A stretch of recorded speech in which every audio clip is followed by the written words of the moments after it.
शेरों की फौज जिसका सरदार गीदड़ हो वो हार जाएगी। 100 गीदड़ों की फौज जिसका सरदार शेर हो।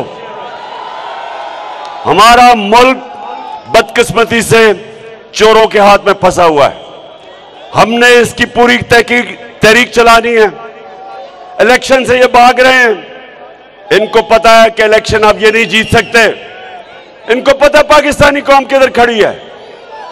इसलिए ये सारे मिलके कोशिश कर रहे हैं कि किसी तरह कुर्सी को पकड़ लें और मुल्क बेशक नीचे जाए, क्योंकि 33% रुपया गिरा है, 33% डॉलर बढ़ा है, 33% इनके आने में इस मुल्क की दौलत कम हुई है।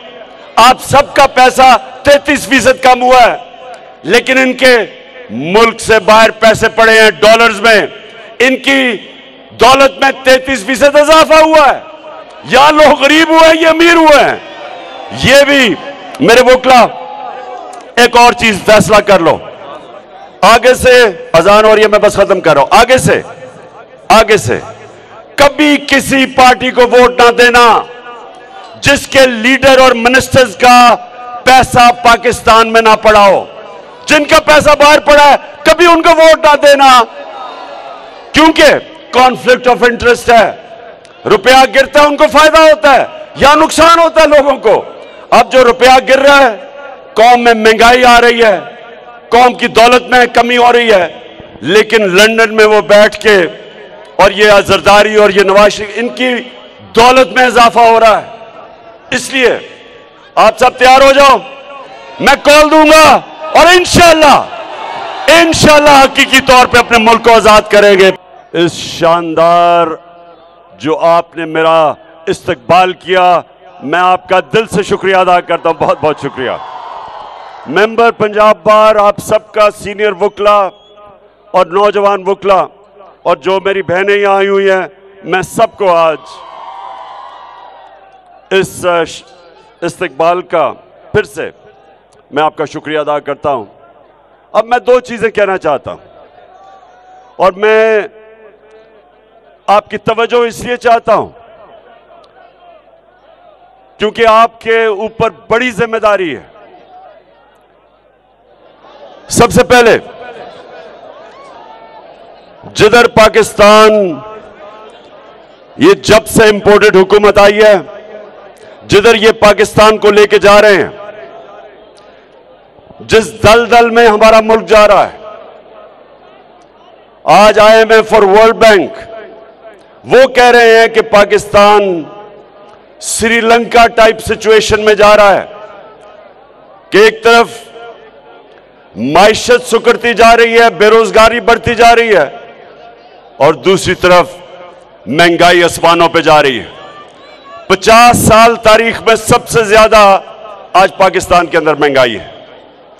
तो इन हालात के अंदर मुल्क एक बड़ी जो कहते हैं सोशल अनरेस्ट की तरफ जा रहा है। तो इसलिए मैं आज आपके पास जो बात करना चाहता हूं, नंबर 1 कि जब भी अब पाकिस्तान हमें इंशाअल्लाह इस दलदल से निकालेंगे तो सबसे ज्यादा जरूरत है इस मुल्क को वकला, लीगल कम्युनिटी, आप प्लीज सुन लें, रूल ऑफ लॉ की है। कानून की बालादस्ती की जरूरत है इस कौम को। जब तक इस मुल्क में इंसाफ का निजाम ठीक नहीं होता, माइशत नहीं ठीक होगी। मैं आपको बताऊं, सारी दुनिया मैंने देखी है। 20 साल ओवरसीज पाकिस्तानी क्रिकेट की वजह से रहा हूं। आधा साल बाहर क्रिकेट खेलता था, आधा साल पाकिस्तान में या दुनिया में। तो मैंने दुनिया देखी है।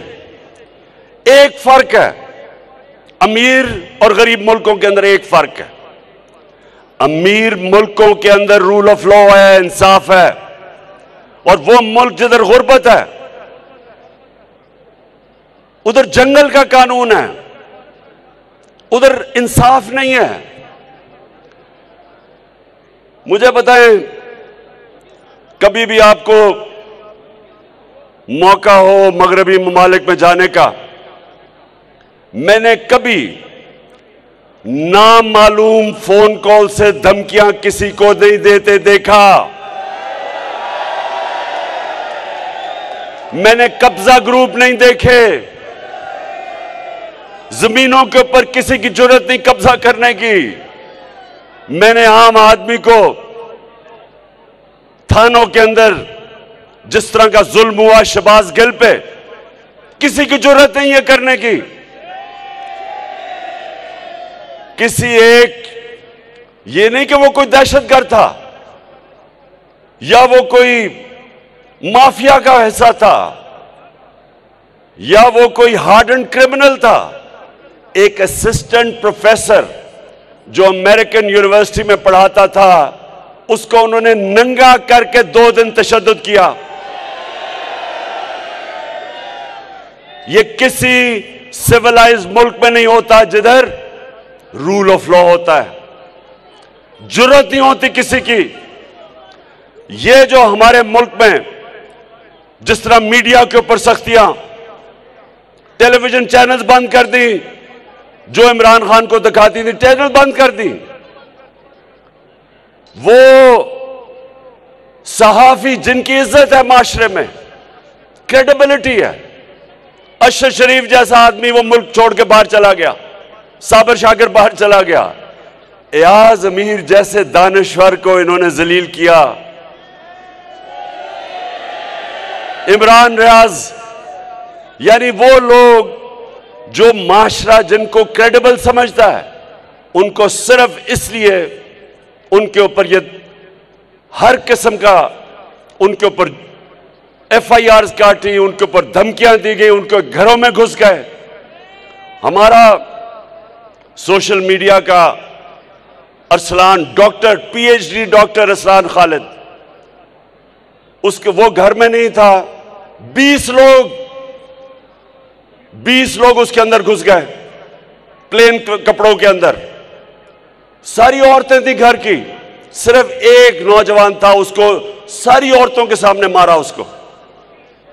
तो कौन से, मैं अपनी कौम को आज कहना चाहता हूं, मेरी कौम ये सुन लो, ये है जुल्म का निजाम, ये है जंगल का निजाम कि जो ताकतवर हो वो जो मर्जी करे और जो कमजोर हो कोई कानून उसकी हिफाजत ना करे। वो लॉ एनफोर्समेंट एजेंसीज जिनका काम है कि रूल ऑफ लॉ इंप्लीमेंट करना, वही कानून तोड़ती हैं, वही लोगों के ऊपर जुल्म करती हैं। और सबसे ज्यादा जरूरत यह समझ जाएं कि जब तक एक मुल्क में रूल ऑफ लॉ नहीं होता, उस मुल्क के अंदर इन्वेस्टमेंट नहीं आती। रूल ऑफ लॉ नहीं होता तो करप्शन होती है। जिन मुल्कों में रूल ऑफ लॉ होता है, करप्शन नहीं आ सकती।